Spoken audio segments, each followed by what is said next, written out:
आज पोलैंड के ऊपर हमला हो गया है और पोलैंड के हमला होने के बाद ये दुनिया वाले मान रहे थे कि वर्ल्ड वार 3 हो जाए, क्योंकि नेटो के एक मुल्क के ऊपर हमला होने का मकसद ये है कि आर्टिकल 144 लगेगा।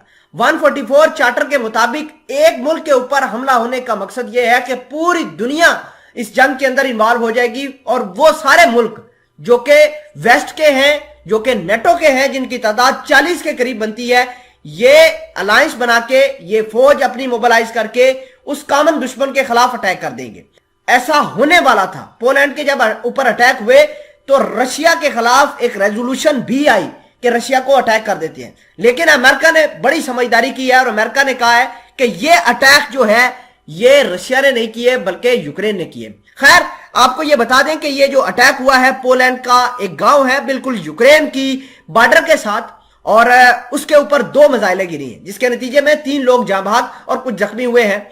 अब बात यह है कि पोलैंड ने अपनी फौज को मोबिलाइज किया है, पोलैंड ने अपनी एयरफोर्स को मोबिलाइज किया है, अपने टैंकों को बेलारूस के बॉर्डर की तरफ भेजना शुरू किया है, और अमेरिका लगातार ये कह रहा है कि ये रशिया ने काम नहीं किया। खैर, इस वजह से अभी तक जंग नहीं हुई। अगर ये मामला अमेरिका ना करता, अमेरिका ना मानता कि यूक्रेन की जानब से ये मिसाइल गिरे हैं, तो अभी तक वर्ल्ड वार 3 हो चुकी होती।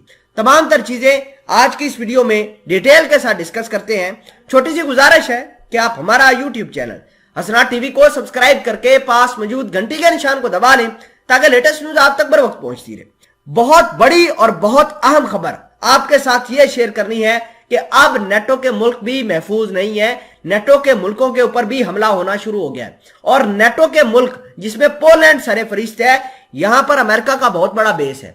अमेरिका ही नहीं, पूरी नेटो का यहां पर बहुत बड़ा बेस है। ये बेसिकली बफर जोन के तौर पर इस्तेमाल किया जाता है पोलैंड को, और यहां पर नेटो वालों ने यह सोचा है कि अगर रशिया इन्वेड करता है तो हम पोलैंड को इस्तेमाल करके बफर जोन के तौर पर इस्तेमाल करेंगे और यहां पर रशिया को रोकने की कोशिश करेंगे। इसी वजह से तो यहां पर बहुत बड़ा बेस है।